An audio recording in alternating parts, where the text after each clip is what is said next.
Os governos do mundo inteiro, do Brasil e aí também especialmente de Floriano, têm adotado medidas administrativas para o enfrentamento. O primeiro caso confirmado no Brasil, nós estamos chegando a quase 30 dias da primeira confirmação, foi no dia 25 de fevereiro, e os especialistas mostram que a curva de contágio no país, ela começa a sofrer uma desaceleração desse contágio. Essa medida, esses dados, eles só foram possíveis em razão do cumprimento dessas medidas de governo, sobretudo as relacionadas ao isolamento domiciliar. Então, nesse sentido, foi editado o decreto municipal, alterando o decreto 036 e ampliando as medidas restritivas no sentido de determinar o fechamento total das atividades consideradas não essenciais. Então, a partir de hoje, em Floriano, estão determinados o fechamento desses estabelecimentos comerciais que desenvolvem atividades não essenciais, e todas essas medidas, elas têm uma justificativa, elas têm uma razão de existir. É justamente diminuir, desacelerar essa curva de contágio entre as pessoas. Eu tenho visto, e nas redes sociais, infelizmente, algumas pessoas que não têm um compromisso coletivo, divulgar vídeos, incitando as pessoas a irem para a rua. Infelizmente, esses são exemplos claros de pessoas que, primeiro, não têm respeito nem compromisso nem com elas próprias. E segundo, não respeitam também, não têm nenhum compromisso com a coletividade. Ainda que os dados têm mostrado que pessoas que não têm nenhuma, que não são consideradas, que não têm nenhuma comorbidade, que não são diabéticos, que não são hipertensos, enfim, que não são integrantes do grupo de risco, embora os números tenham mostrado que essas pessoas tendem a não ser afetadas tão gravemente como as que são inseridas nesse grupo, todavia é preciso ressaltar que também há casos de óbito em decorrência do novo coronavírus a essas pessoas. Daí é importante destacar que nenhum de nós estamos totalmente livres de sermos acometidos por essa doença. Por isso é que nós reiteramos aqui o compromisso da gestão municipal em continuar estabelecendo medidas, sobretudo as que estão relacionadas ao isolamento domiciliar. Queremos agradecer aqui e o empenho da Polícia Militar, que tenha nos ajudado durante o final de semana, pois alguns estabelecimentos de bares, por exemplo, continuam a descumprir a medida. Quero dizer a esses proprietários que eles levam risco não só para a coletividade, mas também para todos os seus familiares. Daí a importância da obediência a essas medidas por todos nós. O Brasil já contabiliza 25 mortes e mais de 1.500 infectados com exames positivos. Fala-se que há um número de subnotificação muito grande, até porque é impossível testar todas as pessoas que apresentam sintomas gripais. Nesse sentido, o isolamento domiciliar continua sendo a medida mais eficaz para o combate à disseminação da doença Covid-19, e é por isso que nós estamos aqui nesta manhã para destacar o esforço de todos os governos para o enfrentamento dessa pandemia e realçar a importância da coletividade para termos a eficácia das medidas adotadas e, com isso, diminuirmos a incidência da doença. Temos falado com especialistas que estão trabalhando em outros países, sobretudo na Espanha de um modo especial, e lá tem sido realmente um caos, porque o número de pessoas que necessitam de suporte respiratório tem sido muito grande. Aqui nós estamos adotando as medidas que estão ao nosso alcance. Por isso, a importância de cumprirmos, para que não tenhamos o caos que está sendo vivenciado em outros municípios. Essas são as informações que nós estamos repassando. Quero deixar um recado especial às pessoas que desenvolviam atividades econômicas na região do Mercado Central, na região de Feiras Livres. Nesse momento em que todos nós estamos perdendo alguma coisa, o mais importante é não perdermos aquilo que é essencial, é a nossa vida. Então, as medidas impostas para restrição de funcionamento naquele local é justamente para proteger, sobretudo, a quem desenvolve atividade ali, no caso, os comerciantes, os feirantes, proteger também seus familiares e proteger aqueles que nós temos um público que frequenta o mercado, que é sobretudo formado por pessoas de idade mais avançada. Enfim, todos esses fatores nos levaram a tomar essa medida, que com fé em Deus é uma medida temporária e que nós possamos, o mais rápido possível, restabelecer a normalidade. Mas nesse momento é muito importante e é preciso que todos compreendam que a medida adotada ela visa tão somente proteger aquilo que é mais importante, que é a vida da população. Vou passar agora, convidar aqui para vai falar a todos vocês o Dr. Justino, diretor clínico do Hospital Regional Tibério Nunes, que traz as últimas informações. Lembrando que esse boletim informativo, ele traz as informações da nossa cidade, compartilhando com as informações divulgadas pelo governo do estado e também pelo governo federal, de modo a inteirar a população florianense dos últimos acontecimentos, e à medida que forem acontecendo informações que haja necessidade de alteração, nós estaremos aqui repassando essas informações a toda a população florianense.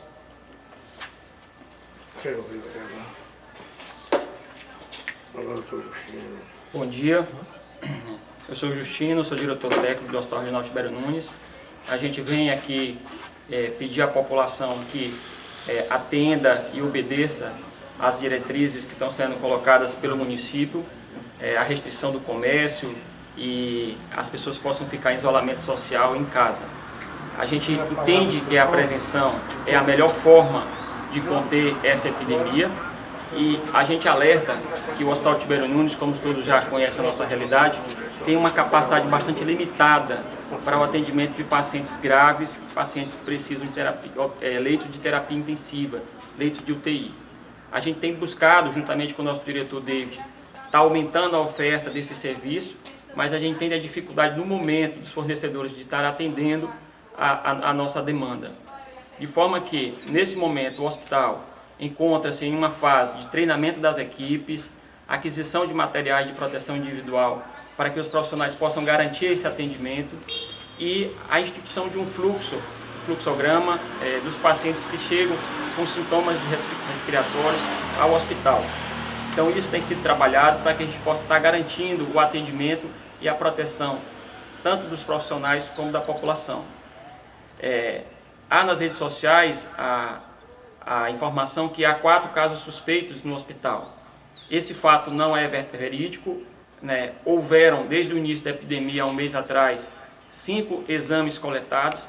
Esses exames, eles devem ser notificados e foram notificados para que essas amostras enviadas para o LACEN em Teresina fossem recebidas e avaliadas. Esses exames ainda não chegaram os resultados. E houveram mais outros 2 casos de pacientes oriundos de uma clínica particular. Esses pacientes também chegaram ao hospital. Então, assim, dos 5 lá coletamos, mais 2 que chegaram da outra clínica, existiram 7 casos suspeitos, mas esses casos nenhum foram confirmados. Os casos, na realidade, a maioria já se encontram bem. Um caso veio a óbito, sem ainda a definição se realmente era esse caso de coronavírus, porque a gente coletou o material e o paciente desenvolveu uma síndrome respiratória aguda grave e veio a óbito. De forma que hoje no hospital só temos um paciente que se encontra em isolamento, inclusive já melhorando bastante clinicamente, é uma criança e ela vem melhorando bastante. Então a gente conta que nos próximos dias ela já vai ter alta, porque ela vem evoluindo com bastante melhora. Então, no hospital, a gente não tem nenhum caso confirmado e tem um caso suspeito internado sob isolamento, por prudência, até porque não temos a confirmação laboratorial desse caso. Então, nesse momento, a principal que a gente volta a reforçar é a prevenção, porque o hospital dispõe de 10 leitos de UTI, porém esses leitos encontram-se ocupados. Reservamos apenas um leito de isolamento da própria UTI para esse fluxograma, para receber esses pacientes. A gente entende que isso é insuficiente, então a nossa opção agora, a nossa melhor opção, a nossa melhor saída é tentar prevenir que isso aconteça, essa disseminação aconteça entre a população. Porque até chegar novos aparelhos, até estruturar novos leitos de UTI, isso pode demorar e a gente não pode estar dando essa oportunidade para essa pandemia. Então, o que eu volto a reiterar aqui, a gente vamos seguir as orientações que a Prefeitura tem nos passado. Hoje inicia-se a campanha de vacinação, então vamos vacinar primeiro os profissionais de saúde idosos, de uma forma agendada, de uma forma organizada, para não acontecer aglomerações nas unidades básicas de saúde. E os casos que desenvolverem sintomas gripais e evoluírem com falta de ar, esses serão encaminhados ao hospital para a realização de mais exames, para que o médico possa tomar a decisão se ficarão em casa ou se serão isolados no próprio hospital. Então é essa a nossa fala. A gente vem esclarecer que houveram novamente 5 casos que a gente notificou, mas esses casos não entraram como suspeitas, porque até a sexta-feira passada deveria haver um contato com alguém suspeito ou confirmado, e essas pessoas não tiveram contato. A partir de sexta-feira, a epidemia, digamos assim, a ordem mudou o padrão, agora a transmissão pode ser comunitária, que a gente diz, não precisa mais ter um contato com alguém confirmado ou suspeito. Dessa forma, agora os casos que aparecerem com sintomas gripais, não necessariamente tendo contato, serão tidos como suspeitos. E aí a gente precisará, agora, a partir de agora, até notificar um número maior de casos, porque a epidemia já se tornou comunitária, que a gente diz. Então a gente está aqui, juntamente com a Secretaria Municipal de Saúde, alertando a população que a nossa chance, volto a frisar, será a gente ficar em isolamento domiciliar, para que isso não se dissemine, já que não temos as condições ideais de tratamento de todos os pacientes que evoluem com gravidade. Boa noite. Bom dia. Beleza. Então tá aí.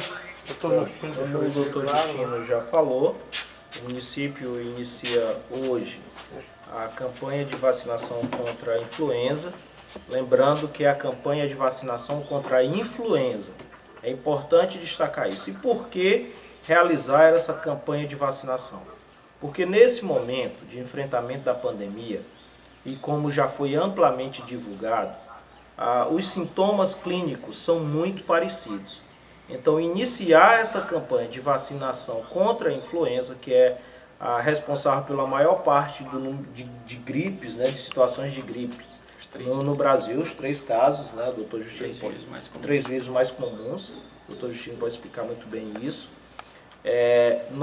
O Ministério da Saúde, em sintonia com as Secretarias Municipais de Saúde de todo o Brasil e a Secretaria Estadual de Saúde, decidiram por iniciar nesse momento a campanha de vacinação contra a influenza, de forma a priorizar os grupos mais vulneráveis. Então nós vamos iniciar a campanha vacinando todos os profissionais de saúde e também todos os idosos. Em relação aos profissionais de saúde, esse trabalho já está sendo feito de forma agendada, sem tumulto e sem aglomeração, e inicia hoje também nas unidades básicas de saúde do município esse trabalho de vacinação para idosos de forma agendada. Então não há necessidade, se você é idoso, se você é familiar que está nos assistindo agora, se você não recebeu esse contato telefônico, não há necessidade de se dirigir ao posto, porque os ACS, juntamente com as equipes de cada unidade básica de saúde, estão organizando esse fluxo, de modo a não colocar o seu idoso em risco. Por isso que é feito esse trabalho de forma agendada. E tão logo no final da semana nós estaremos apresentando o dado de como foi a vacinação durante essa primeira semana e, se houver necessidade de aperfeiçoar as medidas até aqui já adotadas, podem ter certeza que isso é o que tem sido feito por todos os níveis de governo. Como o Dr. Justino destacou, nós tínhamos até sexta-feira passada, nós tínhamos um protocolo para notificação de casos suspeitos.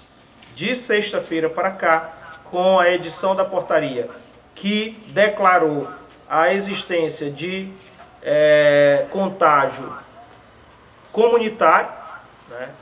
Então isso não haveria mais a necessidade de se saber a etiologia, ou seja, de onde veio o vírus. A partir de agora, desde a última sexta-feira, não há necessidade de identificação se a pessoa que apresenta os sintomas, se ela teve contato com alguma pessoa da área de risco ou vinda de outros países. Por quê? Porque já está se considerado que há uma contaminação comunitária. Por isso os procedimentos mudaram e justamente a questão relacionada à notificação de casos suspeitos. Há uma tendência de aumentarmos esses casos suspeitos, sobretudo porque ainda há a insuficiência de testes para que possamos acompanhar e testar todas as pessoas que apresentem sintomas parecidos ou sintomas que se encaixam na sintomatologia do Covid-19. A partir do momento que forem chegando mais testes, mais pessoas serão testadas. De modo que o mais importante nesse momento é saber que o Hospital Regional Tibério Nunes, toda a equipe do Hospital Regional Tibério Nunes está lá prontamente, superando todas as dificuldades. Não adianta dizer que lá tem as condições ideais para que todos os profissionais possam fazer seu trabalho, porque lá não tem, em nenhum hospital do Brasil tem, e nenhuma unidade básica de saúde do Brasil tem. Porque os equipamentos de proteção, os equipamentos de suporte respiratório faltam em todos os estabelecimentos de saúde do Brasil e do mundo também, pela quantidade de pessoas que demandarão esse serviço. Por isso, em respeito a todos vocês e na intenção de levar informações verdadeiras para que não tenhamos pânico, no momento como esse é necessário que tenhamos tranquilidade. Tranquilidade para tomar as decisões, tranquilidade para alterar as decisões já tomadas, de modo sempre a resguardar o que é mais importante, que é a vida de todas as pessoas, não só de Floriano, mas de Barão de Grajaú e de todas as pessoas do Brasil. Então essas são as informações de hoje, desse boletim de 23 de março de 2020. Amanhã estaremos aqui, nesse mesmo horário, trazendo novas informações e pedir a todos os que estão nos assistindo e também que podem repassar essa informação. A divulgação de fake news não ajuda nesse momento. É preciso consultar a fonte. É preciso que haja, de fato, compromisso com todos aqueles que lutam para o enfrentamento dessa pandemia. Nós estamos fazendo a nossa parte e é preciso que toda a população também faça isso. Que Deus nos abençoe.